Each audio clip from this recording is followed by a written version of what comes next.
Hello मेरे YouTube family, आप सभी को मेरा प्रणाम। मेरे भक्ति चैनल पर आप सभी का स्वागत है।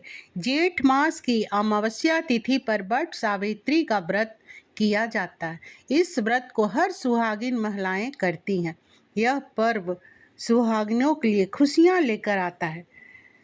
तो आइए वट सावित्री की हम लोग सभी महिलाएं कथा सुनते हैं। भद्र देश के राजा थे, उनका नाम अश्वपति था। राजा के कोई भी संतान नहीं थी। उन्होंने संतान प्राप्ति के लिए 18 वर्षों तक 1 लाख मंत्रों के साथ, पंडितों के साथ मिलकर आहुतियां दी थी।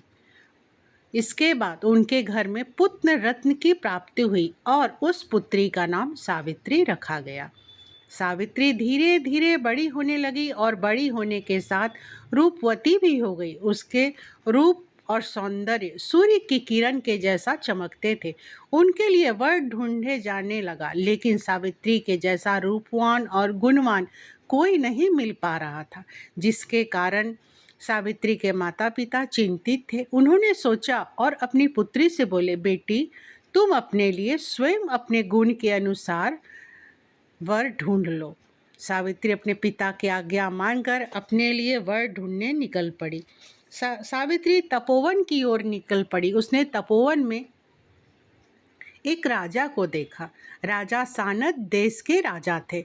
उनका नाम धूमसेन था, क्योंकि धूमसेन का राजपाट किसी ने, दूसरे देश के राजा ने छीन लिया था। और ठीक उसी समय धूमसेन राजा का एक बेटा, जिसे सत्यवान नाम से जाना जाता है, वो सावित्री को मिला। सावित्री ने उसे अपना, पहले ही नज़र में उसे अपना वर चुन लिया। उसके बाद सत्यवान को पति के रूप में चुन लिया और फिर वह अपने घर को लौट आई।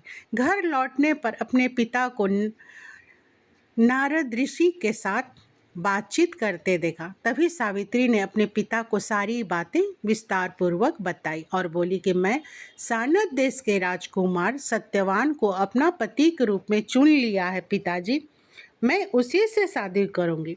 तो नारद ऋषि बोले, सत्यवान धर्मात्मा, धनवान, गुणवान एवं बलवान राजा, लेकिन उसकी आयु कम है। वो सिर्फ 1 साल जिएगा, उसके बाद वो मृत्यु को प्राप्त होगा। यह बातें सुनकर राजा बहुत दुखी हुए और अपनी पुत्री को, सावित्री को बोले, बेटी, सत्यवान राजा की आयु अल्प आयु है, वह 1 साल के अंदर मृत्यु को प्राप्त करेगा। तुम इसे त्याग कर दूसरे वर को ढूंढो। तो सावित्री बोली, मैंने अपना वर एक बार चुन लिया है पिताजी, अब जो होगा देखा जाएगा। मैं सत्यवान से विवाह करूंगी। तब राजा को अपनी बेटी के हठ के आगे झुकना पड़ा और उसके बाद सत्यवान सावित्री का विवाह धूमधाम से हो गया। सावित्री अपने ससुराल जाते ही अपने सास ससुर की सेवा और अपना घर संभाल ली। वो अपने परिवार के साथ काफ़ी खुश थी। वो अपनी पत्नी धर्म खुशी खुशी निभा रही थी। नारद ऋषि ने सत्यवान की मृत्यु का दिन बता दिया था। अब दिन नज़दीक आने लगा तो सावित्री का मन विचलित होने लगा। वह 3 दिन पहले से ही उपवास करने लगी तथा नारद जी द्वारा बताए गए तिथियों पर पितरों का पूजन किया और दान किया। हर दिन की तरह सत्यवान लकड़ी काटने जंगल को गए। साथ में सावित्री भी गई। सत्यवान पेड़ में लकड़ी काटने के लिए पेड़ पर चढ़ गए। तभी उनके सिर में तेज दर्द होने लगा। वो नीचे आकर बैठ गए और सावित्री को बताए तो सावित्री ने अपनी गोदी में पति के सिर को रख कर सहलाने लगी ताकि दर्द कम हो जाए।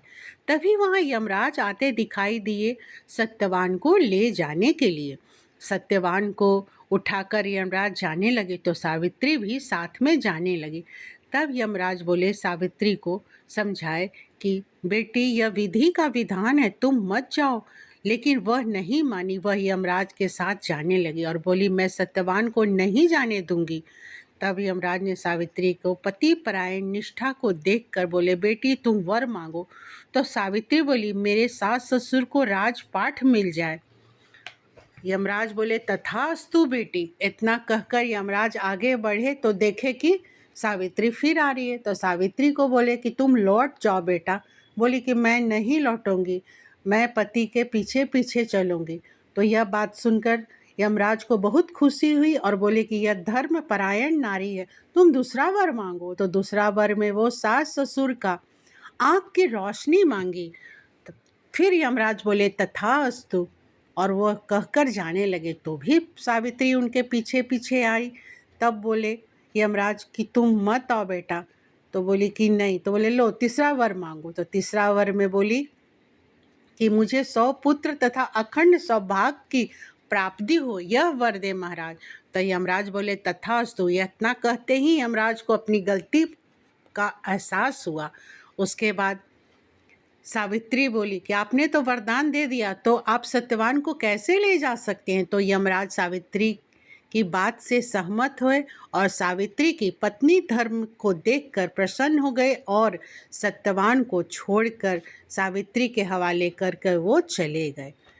जहाँ पर सत्यवान जिस बट वृक्ष के नीचे लेटे थे, वहाँ जाकर सावित्री देखी तो उसके पति के जीवित हो गए और वह दोनों पति पत्नी बट वृक्ष को प्रणाम किए और बोले कि आपके कारण मेरा सब कल्याण हुआ है। और दोनों पति पत्नी घर लौट आए। जब घर लौटे तो देखे सास ससुर की आंखें वापस आ गई। यह देखकर वह बहुत खुश है। तो यह सब कथा बट सावित्री की कथा है। बट सावित्री के दिन यह कथा हर सुहागिन महिलाएं को जरूर सुननी चाहिए और हर पत्नी को अपने पति की हर स्थिति में साथ देनी चाहिए तथा हंसी खुशी जीवन बितानी चाहिए।